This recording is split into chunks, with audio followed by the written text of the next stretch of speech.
Hey guys, it's Jeff here with True Crime Myths, Legends, and more. Thank you for joining us for another live episode. We're going to do a recap. I know that last week I said that we were going to do two episodes and then a recap because we wanted to do the episode with Lisa Prata about big pharma corruption uh, on the 3rd because her book was dropping on the 3rd. So we wanted to make sure that that came out all at the same time so you guys could watch the episode and then go and, order the book. Uh, and you can still do that. I will, I guess I'm not going to put it in the description because the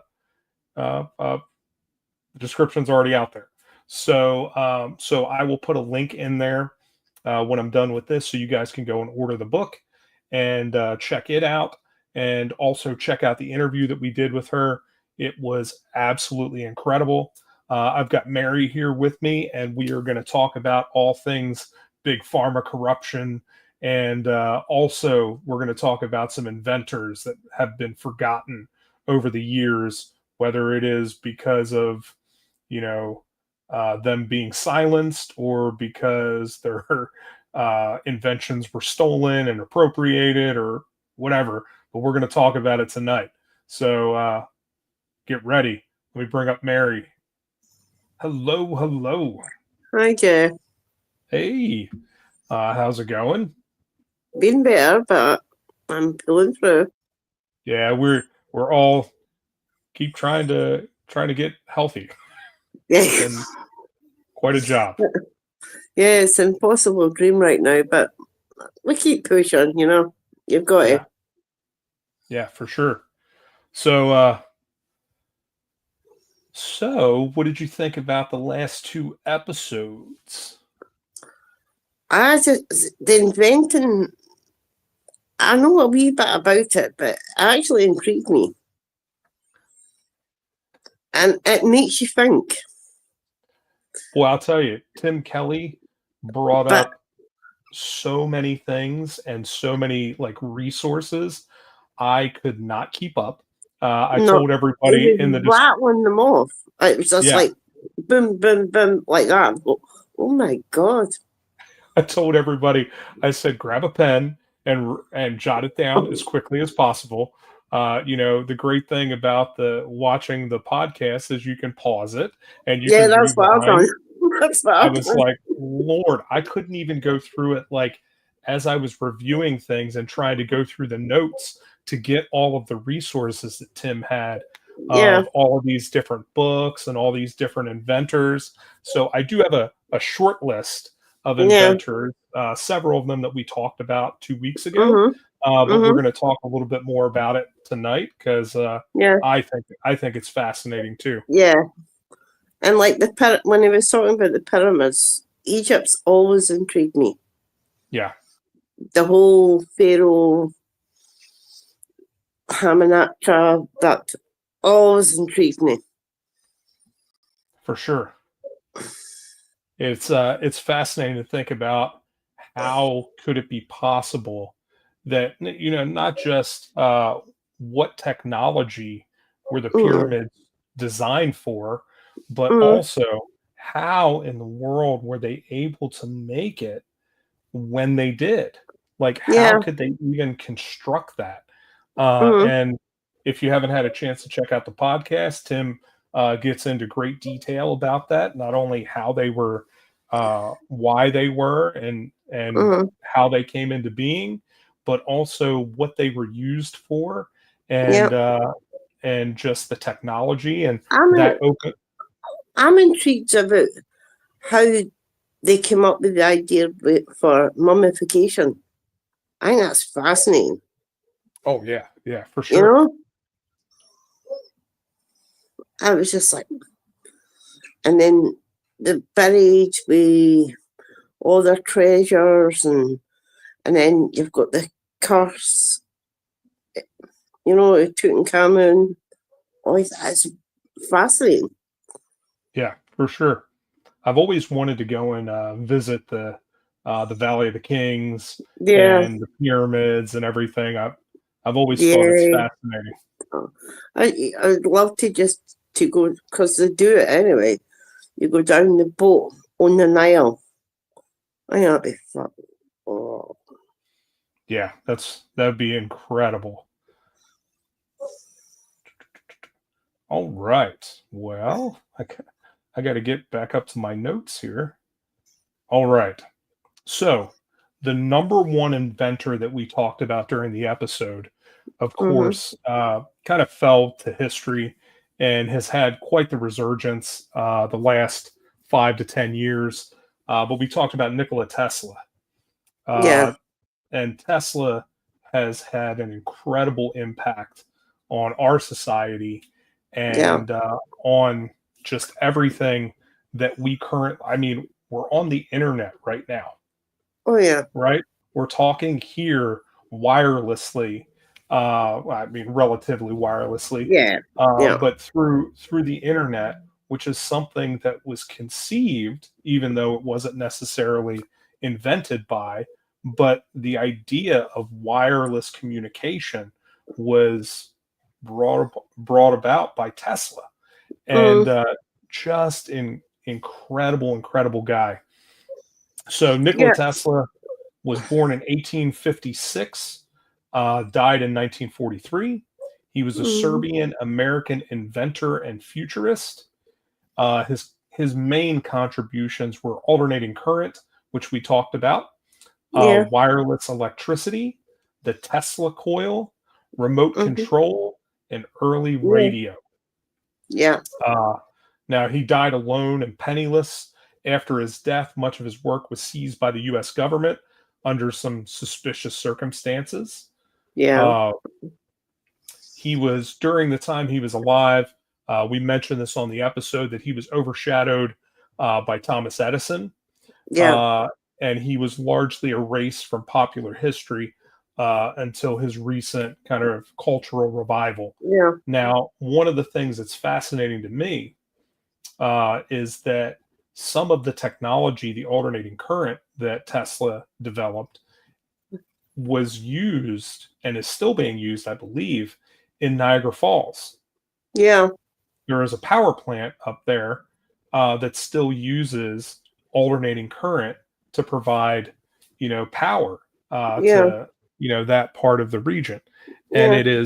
it's just unbelievable how much Tesla has uh, has really Yeah. impacted our culture. It's quite sad in the way, you know, because that's stuff that he's invented, and people have just came along and just went, "Oh, I'll have that. Oh, I'll have that." That's wrong.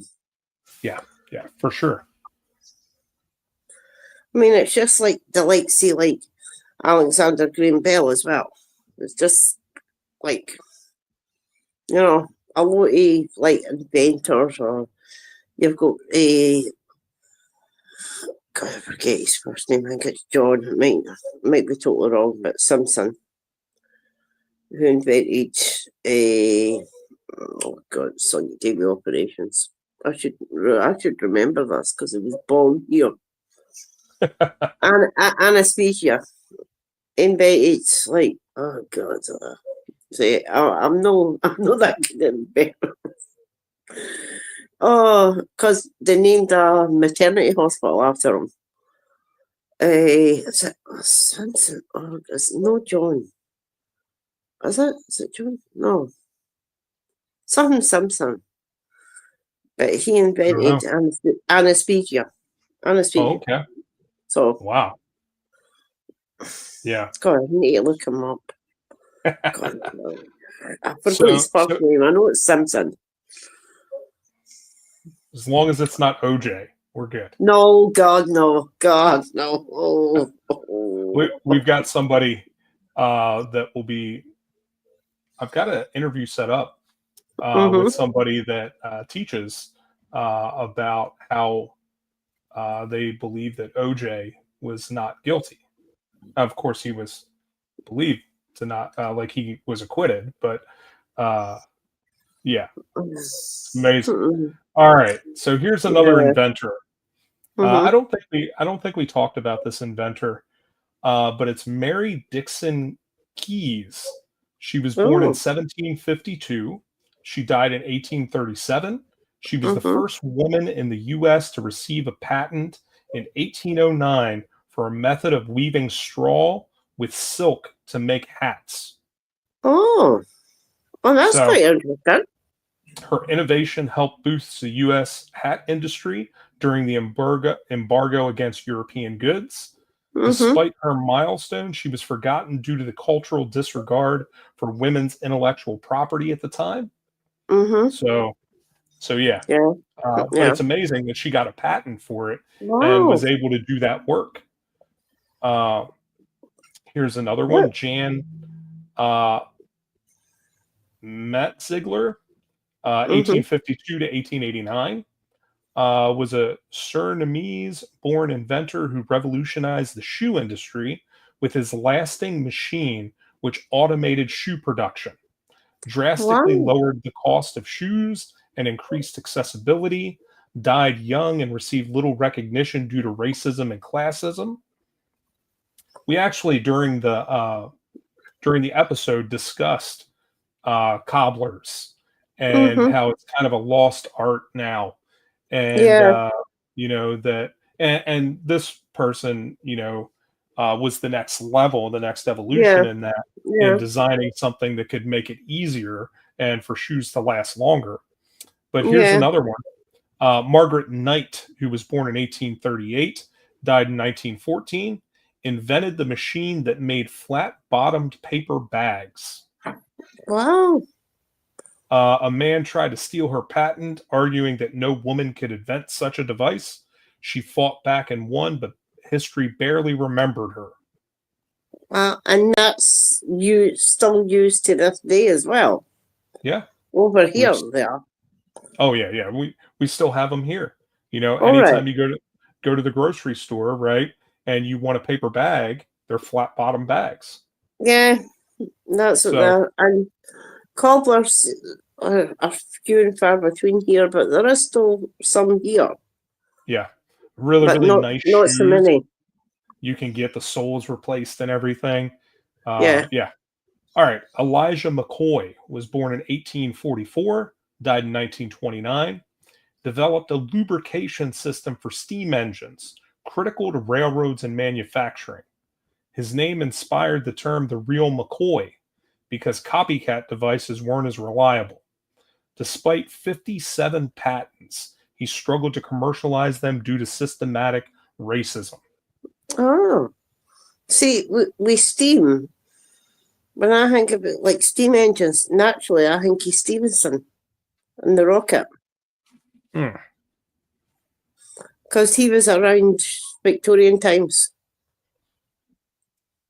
That's who I What think of.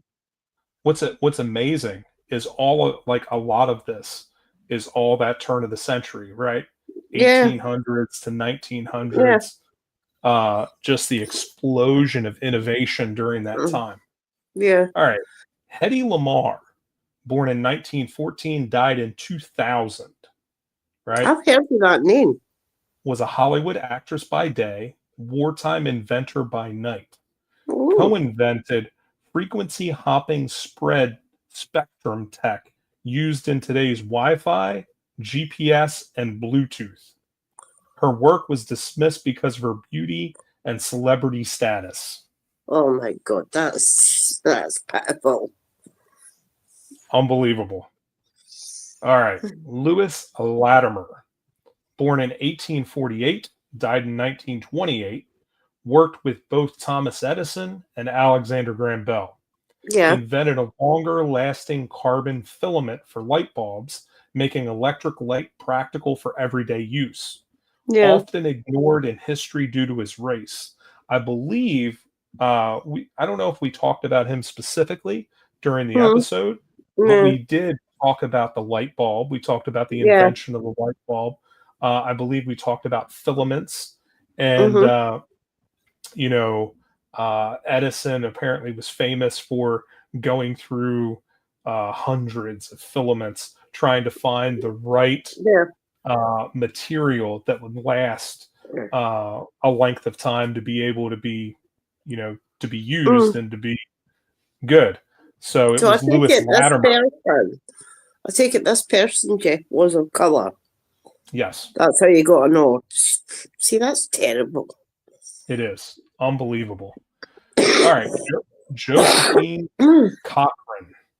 Josephine Cochrane was born in 1839, died in 1913, invented the first successful mechanical dishwasher, and later Wow. founded a company that became KitchenAid. Wow. Her invention was initially seen as a luxury item and not taken seriously. Her story is rarely told, even though she transformed domestic life. Wow. Unbelievable.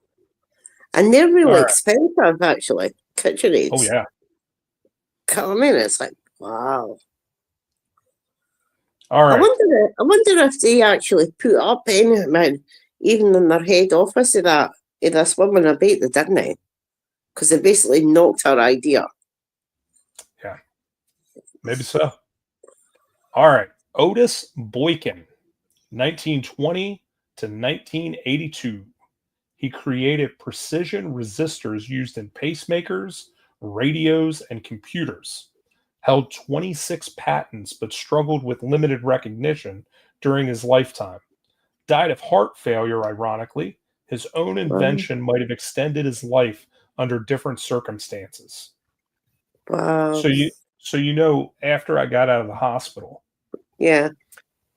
they fitted me with what's called a I can't remember the name of it, but anyway, it's a heart monitoring device, and I had to Yeah. wear it on my chest so that they Yeah. could monitor the rhythm of my heart. Mm-hmm. Well, to check and make sure that Yeah. I wasn't having any heart issues along with the stroke Yeah. problems, that it Is was that didn't come from there. is that the thing that you had to keep on your chest for a month? Yes. Yeah. Right. Yeah. Thankfully, they found nothing. Well, that's good. That's what I like to hear, right? All right. Here is a couple more. Alice H. Parker, 1895 to 1920, Mm-hmm. invented a gas furnace system with thermostatic control, an early form of central Wow. heating. Her Wow. design was See, ahead of its time and was never manufactured while she was alive. One of the wow. earliest Black women to file a U.S. patent for a major mechanical innovation. Wow. Even back Um, then. Wow. yeah, unbelievable. You know, It's how they come up with the ideas basically at the turn of the century. It's like, wow. it's unreal, isn't it? I mean, I've All looked right. at some pictures when they done you know how Prince Albert, like Victoria's Albert, done the big show at Covent Garden. Some of the inventions they had there, it's like, really? That Yeah. far back? It's like, it makes you think. Yeah. And you look at it, there is, most of them are ethnic people, Yeah, right? Of all races and colors, and they have contributed so much, not just to American society, but oh worldwide. yeah. Their inventions have impacted Mm-hmm. all of us. It's unreal. Yeah, And we've just been influenced by that so much. Those people should be celebrated yeah, for their at least get innovation. some, they should at least get some recognition Yeah. for, I mean, All right. it was like the thing, I'm sure it was 19 oh something. I mean, the building still stands to this day where he held, it was like inventors from around the world. If you look it up, it's like fascinating. For sure. Here is the oldest one I got on the list, right? Okay, yeah. Heron of Alexandria, Wow. 10 to 70 AD, Oh. And for right? people out there doesn't know AD, it's Domini, sorry. Yeah. I'm So deaf. Heron was an ancient Greek mathematician and engineer, Mm. created the aliophile, essentially a working steam engine.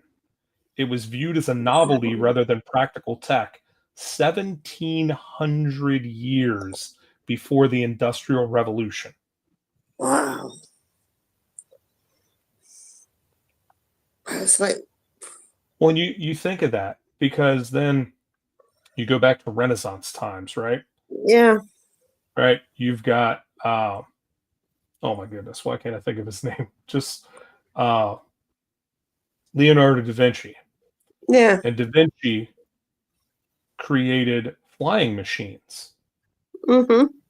right? Yeah, he was a The, pilot the, before he was a painter. Yeah, I yeah, know that. the, the schematics and everything, Yeah, hundreds of years before it's flight. it's like when you say that, you think like the guy that you mentioned earlier, who his name escapes me, about invented the steam engine, and I know about Stevenson. They were basically copying this guy like thousands of years before. So Yeah, he was really the first guy to invent steam. It's like, well, steam engine. Wow. unbelievable. I think you Okay, should do. I think you should do a book on this, Jeff. so Facts. all right, so we're gonna fast forward about Mm-hmm. 2,000 years now, Oh uh, wow. and go from inventions to how all of those things can become corrupted in our current society, Yeah. right? Yeah. And so like there's a lot of medical inventions. I mean, I talked about one of them that I used. Yeah. I'm now using a CPAP machine that helps out with all kinds of things Yeah. because I have obstructive sleep apnea. Yeah. So, that is something that is a medical invention used to help Yeah. us live longer and to regulate things and to deal with all kinds of problems. So, however, with that, we have human beings that are involved in that. And Yeah. whenever there are humans involved, things get rather dicey. Yeah. So our last episode, we're going to do a brief kind of overview of it. Mm-hmm. Our last episode, I did an interview with Lisa Prata, who is the author of a book called False Claims.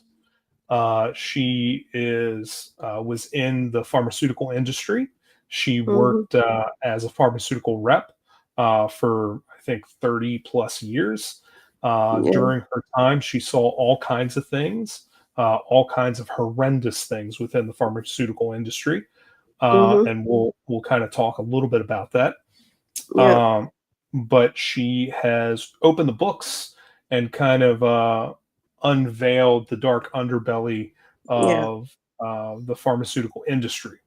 Yeah. And so she shares her firsthand experiences and on the podcast and on our episode. If you have not had a chance to watch it, you need to go watch it immediately. It is Mm-hmm. unbelievably eye opening, easily one of the most important episodes that we have aired to date. Yeah. It is unreal. I am so fortunate to have been able to talk to her because she is ready to hit the big scene.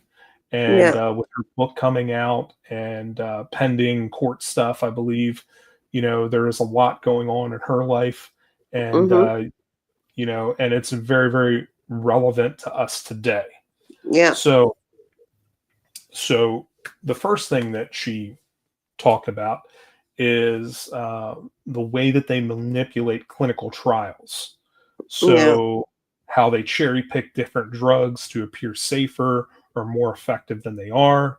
Yeah. They bury negative results or they reframe those results all at the cost of patient safety. Yeah. One of the things that she talked about is how maybe they prescribe a drug that maybe you take after you have an episode or a problem, and it Yeah. lasts for a certain period of time. Now they change that drug to be used in multiple settings. And Mm-hmm. now instead of just taking it after an episode, you are taking it, multiple times a week. Yeah. And, just unbelievable. Uh, Yeah. because the pharmaceutical industry went from this, trying to be helpful and trying to take care of their patients and trying to save people's lives to an Mm-hmm. industry that is all about sales, Yeah. right? Yeah. And you're prioritizing profit over healing people.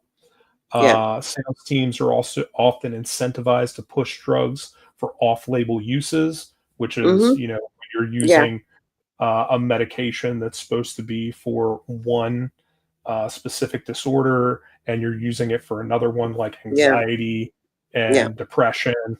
Those medications are often used interchangeably and have a variety of side effects depending Yeah. on what they're treating. Even when it's dangerous or not FDA approved. Um, she talked about the silencing of whistleblowers. Yeah. Whistleblowers are people that come out and say, hey, there's something going wrong here. And they join in the fight to, Mm-hmm. bring this corruption to light. Um, and she shared her story of being pressured into silence. Uh, oh, this one really gets me. The incentive program that they have for the doctors, and from bringing them free lunches to Mm-hmm. conferences, they buy loyalty from different doctors and doctors' Mm-hmm. offices. Um, they give free vacations, all kinds of things, just to Yeah. get those people to sell and to go out there and peddle their products. Yeah. It's Mm. unbelievable. Uh, all right. So, uh, at risk of really putting us out there, even though we Yeah. already had the episode, Yeah. let us know your thoughts there, Mary. I just think she's a strong and powerful woman, and she's had a hell of a life, but she's came through the other side, and I think she's amazing. Oh, for sure, for sure. I think she's amazing. She's had so much shit thrown at her that she's fought. Literally, she's been fighting most of her life, and Yeah. she's still fighting.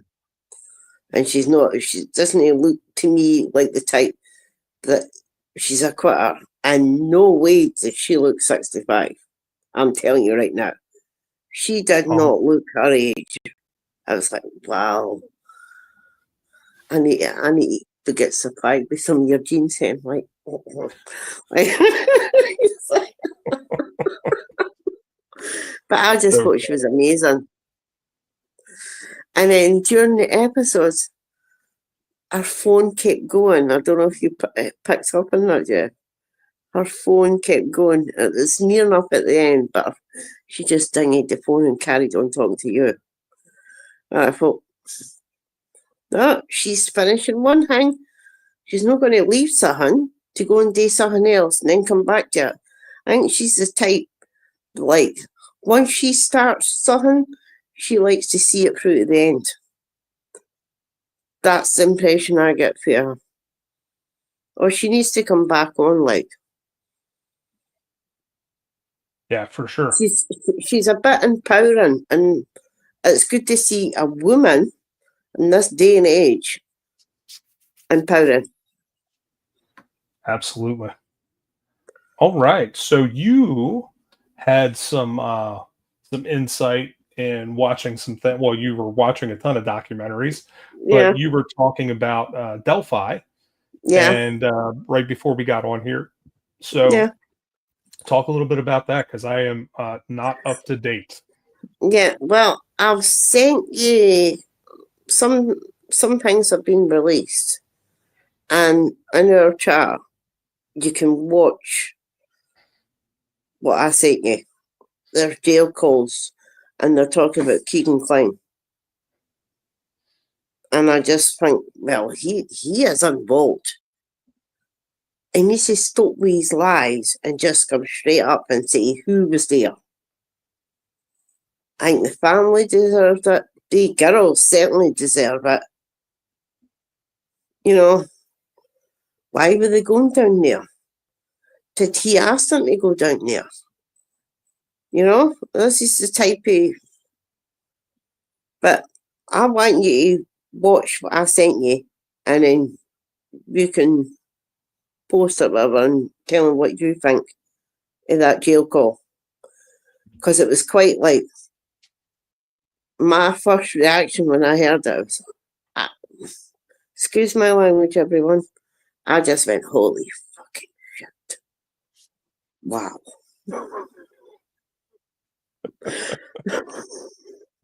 Yeah, I have not heard it yet, Yeah. but I'm definitely interested to hear that because it is a wild case, and I need to.